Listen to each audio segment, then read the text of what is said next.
Hi, ಎಲ್ಲರಿಗೂ ನಮಸ್ಕಾರ. ಇವತ್ತಿನ ವಿಡಿಯೋದಲ್ಲಿ ನಾನು ಸ್ಟಡಿ ರೂಟೀನ್ ಬಗ್ಗೆ ಹೇಳ್ತೀನಿ. ಸ್ಟಡಿ ರೂಟೀನ್ ನಾವು ಎದಕ್ಕೆ ಫಾಲೋ ಮಾಡಬೇಕು ಅಂದರೆ, ಸ್ಪೆಷಲಿ ಈಗ ಎಕ್ಸಾಮ್ ಟೈಮ್ಸ್, ಈಗ ಎಲ್ಲ ಕಡೆ ಎಕ್ಸಾಮ್ಸ್ ನಡೀತಾ ಇದ್ದಾವೆ. ಸೊ ಹುಡುಗರು ಏನು ಮಾಡ್ತಾರೆ, ಮಕ್ಕಳು ಸ್ಪೆಷಲಿ ಸ್ಕೂಲ್ ಸ್ಟೂಡೆಂಟ್ಸ್ ಎಲ್ಲ ಬುಕ್ಸ್ನೂ ತೊಗೊಂಡ್ಬಿಡ್ತಾರೆ ಇಟ್ಕೊಂಡು. ಎಲ್ಲ subject Kannada, English, maths, Hindi ಎಲ್ಲ ಬುಕ್ಸ್ ಇಟ್ಕೊಂಡು ಎಲ್ಲನೂ ಕವರ್ ಮಾಡೋಕ್ಕೆ ಪ್ರಯತ್ನ ಪಡ್ತಾರೆ. ಸೊ ಈ ರೀತಿ ಕವರ್ ಮಾಡೋಕ್ಕೆ ಪ್ರಯತ್ನ ಪಟ್ಟಾಗ ಅವ್ರು ಯಾವ ಸಬ್ಜೆಕ್ಟು ಓದೋಕ್ಕಾಗಂಗಿಲ್ಲ. ಸೊ ಹಾಗಾಗಿ ಒಂದು ಪರ್ಟಿಕ್ಯುಲರ್ ಆಗಿರುವಂಥ ಸ್ಟಡಿ ರೂಟೀನ್ನ ನಾವು ಫಾಲೋ ಮಾಡಲೇಬೇಕು. ಆ ರೀತಿ ಫಾಲೋ ಮಾಡಿದಾಗ ಅವರು ಕ್ವಿಕ್ಕಾಗಿ ಏನು ಮಾಡ್ಬೋದು, ರಿವೈಸ್ ಕೂಡ ಮಾಡ್ಬೋದು, ಅದೇ ರೀತಿ ಸಬ್ಜೆಕ್ಟ್ಸ್ನ ಕವರ್ ಕೂಡ ಮಾಡ್ಬೋದು. ಸೊ ಏನು ಮಾಡಬೇಕು ಫಸ್ಟು ಅಂತಂದರೆ, ಮಾರ್ನಿಂಗಿಂದ ಹಿಡಿದು ನೈಟ್ ಮಲಗೋವರೆಗೂ ಒಂದು ಕರೆಕ್ಟಾಗಿರುವಂಥ ಒಂದು ಟೈಮ್ ಟೇಬಲ್ನ ಹಾಕ್ಕೋಬೇಕು. ಸೊ ಮಾರ್ನಿಂಗ್ 5 o'clock, ಸೊ ನಾನು 5 o'clock ಅಂತ ಸ್ಟಾರ್ಟ್ ಮಾಡ್ತೀನಿ.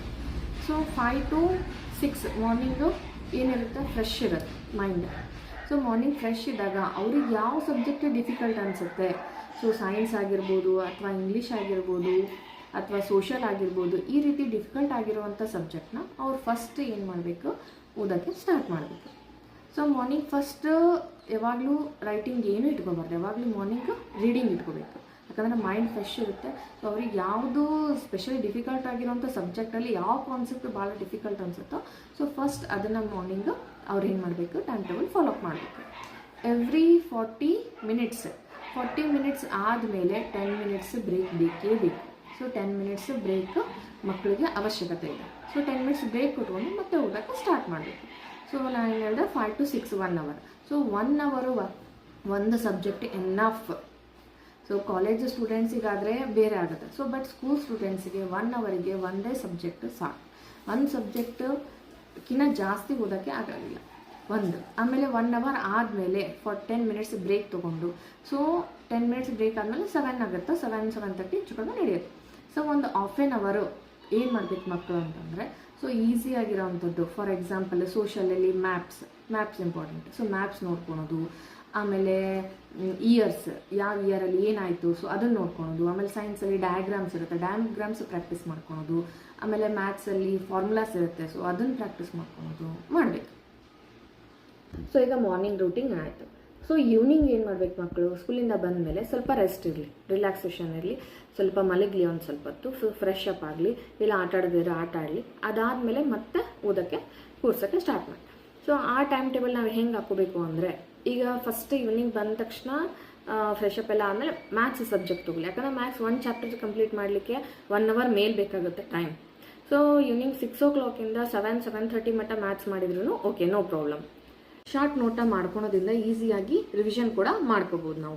ಎಕ್ಸಾಮ್ ಟೈಮಲ್ಲಿ ಕುತ್ಕೊಂಡು ಎಲ್ಲ ಟೆಕ್ಸ್ಟ್ ಬುಕ್ ಫುಲ್ ನಾನು ಓದ್ತೀನಿ ಅಂದರೆ ಆಗಂಗಿಲ್ಲ. ಸೊ ಆ ಟೈಮಲ್ಲಿ ಏನು ಶಾರ್ಟ್ ನೋಟ್ಸ್ ಮಾಡ್ಕೊಂಡಿರ್ತಾರಲ್ಲ ಅದನ್ನ ಓದಿದ್ರೆ ಸಾಕು, ಒಂದ್ಸರಿ ಹೋಲ್ ಚಾಪ್ಟರ್ ರಿವೈಸ್ ಆಗುತ್ತೆ. ಅಂದರೆ 2 hours 3 hours ಓದಿರೋ ಚಾಪ್ಟರ್ನ ನೀವು ಜಸ್ಟ್ ಒಂದು 10 minutes 5 minutes ಶಾರ್ಟ್ ನೋಟ್ ಮಾಡ್ಕೊಂಡ್ಬಿಟ್ರೆ ಈಸಿಯಾಗಿ ರಿವೈಸ್ ಕೂಡ ಮಾಡ್ಬೋದು. ಇನ್ನೊಂದು ಟಿಪ್ಸ್ ಏನು ಅಂತಂದರೆ, ಈಗ ನೀವು ಎಕ್ಸಾಮ್ ಟೈಮಲ್ಲಿ ಮಿನಿಮಮ್ 15 ಚಾಪ್ಟರ್ಸ್ ಆದರೂ ಇರುತ್ತೆ ಒಂದು ಸಬ್ಜೆಕ್ಟಲ್ಲಿ. ಸೊ 15 ಚಾಪ್ಟರ್ಸ್ನ ಅಷ್ಟೂ ನಾನು ಕವರ್ ಮಾಡ್ತೀನಿ, ನಾನು ಅಷ್ಟೂ ಓದ್ತೀನಿ ಅಂತ ಅಂದರೆ ಆಗಂಗಿಲ್ಲ. ಮುಂಚೆಯಿಂದ ಓದ್ತಾ ರಿವಿಷನ್ ಮಾಡ್ಕೊತಾ ಬಂದ್ರಿ, ಮುಂಚೆಯಿಂದ ಓದ್ತಾ ಇದ್ರಿ ಅಂತಂದರೆ ಓಕೆ. ಬಟ್ ನಾನು ಲಾಸ್ಟ್ ಮೂಮೆಂಟಲ್ಲಿ ನಾನೇನು ಈಗ ಓದಿಲ್ಲ, ಎಕ್ಸಾಮ್ ಟೈಮಲ್ಲಿ ನಾನು ಎಲ್ಲನೂ 15 ಚಾಪ್ಟರ್ಸ್ನೂ ಕವರ್ ಮಾಡ್ತೀನಿ, ನೈಟೆಲ್ಲ ಓದ್ತೀನಿ ಅನ್ನೋ ಕುಂತು ಅಂತಂದರೆ ಅಲ್ಲಿ ಪಾಸಿಬಲ್ ಆ ರೀತಿ ಮಾಡೋಕ್ಕೆ ಹೋಗ್ಬಿಡ್ರಿ. ಅದರಿಂದ ನಿಮ್ಮ ಹೆಲ್ತ್ ಕೂಡ ಅಪ್ಸೆಟ್ ಆಗ್ಬೋದು. ಆಮೇಲೆ ನೀವು ಅಷ್ಟೂ ಕೂಡ ಎಕ್ಸಾಮಲ್ಲಿ ಬರೆಯೋಕ್ಕೆ ಸಾಧ್ಯ ಆಗಂಗಿಲ್ಲ. ಯಾಕೆ ಇದನ್ನು ಹೇಳ್ತಾ ಇದ್ದೀನಿ ಅಂದರೆ, ಸೊ ಇದನ್ನೊಂದು ಸ್ಮಾಲ್ ಸ್ಟೋರಿ ಥ್ರೂ ನಾನು ನಿಮಗೆ ತಿಳಿಸ್ತೀನಿ ಹೇಗೆ ಅಂತಂದು. ಸೊ ಒಬ್ಬನೇನಿರ್ತಾನೆ, ಬೇಟೆಗಾರ ಇರ್ತಾನೆ.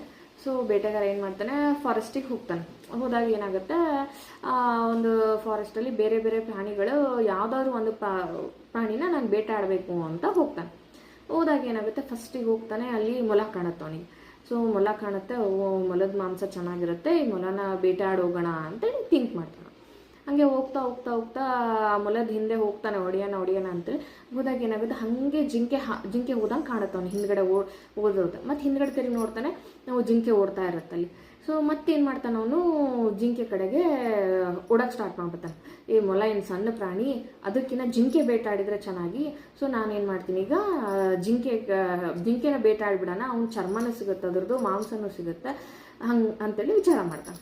ಸೊ ಮತ್ತೆ ಈಗ ಜಿಂಕೆ ಹಿಂದ್ಗಡೆ ಓಡ್ತಾ ಓಡ್ತಾ ಏನಾಗುತ್ತೆ, ಮಧ್ಯಾಹ್ನ ಆಗ್ಬಿಡುತ್ತೆ ಅಷ್ಟೊತ್ತಿಗೆ. ಸೊ ಎಲ್ಲೆಲ್ಲೂ ಜಿಂಕಿನೇ ಕಾಣಂಗಿಲ್ಲ.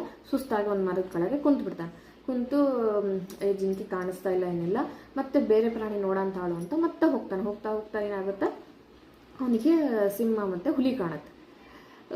ಸಿಂಹ ಮತ್ತು ಹುಲಿ ಕಾಣುತ್ತೆ. ಸೊ ಈ ಪ್ರಾಣಿನ ಚೆನ್ನಾಗಿ ಬೇಟೆ ಆಡಿದೆ ಅಂತಂದ್ರೆ ನನಗೆ ದೊಡ್ಡ ಇದನ್ನೇ ಸಿಕ್ಬಿಡುತ್ತೆ, ದೊಡ್ಡ ಬಲಿನೇ ಸಿಕ್ಕಂಗಾಗುತ್ತೆ, ದೊಡ್ಡ ಪ್ರಾಣಿನೇ ಸಿಕ್ಕಂಗಾಗುತ್ತೆ ಅಂತೇಳಿ ಸಿಂಹ ಹುಲಿನ ಬೇಟೆ ಆಡೋಕ್ಕಂತ ಹೋಗ್ತಾ ಅದ್ರ ಹಿಂದೆ ಓಡ್ತಾ ನನಗೆ ಬೇಟೆ ಆಡೋಕ್ಕಂತ ಹೋಗ್ತಾ ಸಾಯಂಕಾಲ ಆಗ್ಬಿಡುತ್ತೆ.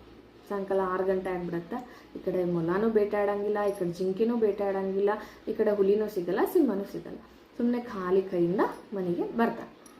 ಸೊ ಈ ಸ್ಟೋರಿನ ನಾನು ನಿಮಗೆ ಎದಕ್ಕೆ ಹೇಳಿದೆ ಅಂತಂದರೆ, ಈಗ ನೀವು 15 ಚಾಪ್ಟರ್ನ ನಾನು ಕಂಪ್ಲೀಟ್ ಮಾಡ್ತೀನಿ, ಎಲ್ಲ ಚಾಪ್ಟರ್ನ ಕವರ್ ಮಾಡ್ತೀನಿ ಅಂತಂದರೆ ಆಗಂಗಿಲ್ಲ. ನಿಮ್ಮದು ಪರಿಸ್ಥಿತಿ ಇದೇ ರೀತಿಯೇ ಆಗುತ್ತೆ. ಸೊ ಅದಕ್ಕೆ ನಾನೇನು ಹೇಳ್ತೀನಿ, ಎಲ್ಲ ಸಬ್ಜೆಕ್ಟ್ನ ಕವರ್ ಮಾಡೋಕೆ ಹೋಗ್ಬೇಡ್ರಿ. ಅಟ್ಲೀಸ್ಟ್ ಮೇನ್ ಇಂಪಾರ್ಟೆಂಟ್ ಲೆಸನ್ಸ್ ಯಾವಿದ್ದಾವೆ ಅವ್ನು ಕವರ್ ಮಾಡಿರಿ. ಅವ್ನು ಕವರ್ ಮಾಡಿದ್ರಿ ಅಂತಂದರೆ ಈಸಿಯಾಗಿ ನೀವೇನು ಮಾಡ್ಬೋದು, ಮಿನಿಮಮ್ 80 ಔಟ್ ಆಫ್ ಎಷ್ಟು ಲೆಸನ್ ಕವರ್ ಮಾಡಿದ್ರು ಅಷ್ಟು ಲೆಸನ್ನಿಂದ ಏನು ಕ್ವಶನ್ ತೆಗೆದಿರುತ್ತೆ ಅದನ್ನ ಪರ್ಫೆಕ್ಟಾಗಿ ನೀವೇನು ಮಾಡ್ಬೋದು, ಬರಿಬೋದು. ಹಾಗಾಗಿ ಎಲ್ಲ ಚಾಪ್ಟರ್ನ ಕವರ್ ಮಾಡ್ತೀನಿ ಅನ್ನೋ ಇಂಟೆನ್ಷನ್ ಇಟ್ಕೊಳಕ್ಕೆ ಹೋಗ್ಬಿಡ್ರಿ. ಮಿನಿಮಮ್ ಎಷ್ಟು ಚಾಪ್ಟರ್ ಕರೆಕ್ಟ್ನ ನಿಮ್ಗೆ ಅರ್ಥ ಮಾಡಿಕೊಂಡು ಕರೆಕ್ಟಾಗಿ ಆನ್ಸರ್ಸ್ ಬರೆಯೋಕ್ಕಾಗುತ್ತೋ ಆ ಚಾಪ್ಟರ್ಸ್ನ ಕವರ್ ಮಾಡೋ ಪ್ರಯತ್ನ ಪಡ್ರಿ. ಸೊ ನಾನು ಮಾಡೆಲ್ ಆಗಿರುವಂಥ ಟೈಮ್ ಟೇಬಲ್ನ ಅಂದರೆ ಸ್ಟಡಿ ರೂಟೀನ್ನ ಹೇಗೆ ಹಾಕ್ಕೋಬೋದು ಅನ್ನೋದೊಂದು ಎಕ್ಸಾಂಪಲ್ ಇರುವಂಥ ರೂಟೀನ ನಾನು ಯೂಟ್ಯೂಬಲ್ಲಿ ಅಪ್ಲೋಡ್ ಮಾಡಿರ್ತೀನಿ. ಸೊ ನೀವು ಅದನ್ನು ನೋಡಿ ನಿಮ್ಮ ರೆಫರೆನ್ಸಿಗೆ ನಿಮ್ಮ ಒಂದು ಕ್ಲಾಸಿಗೆ ಯಾವ ರೀತಿ ಟೈಮ್ ಟೇಬಲ್ ಇತ್ತು ಅದನ್ನು ನೀವು ಹಾಕ್ಕೋಬೋದು. Thank you.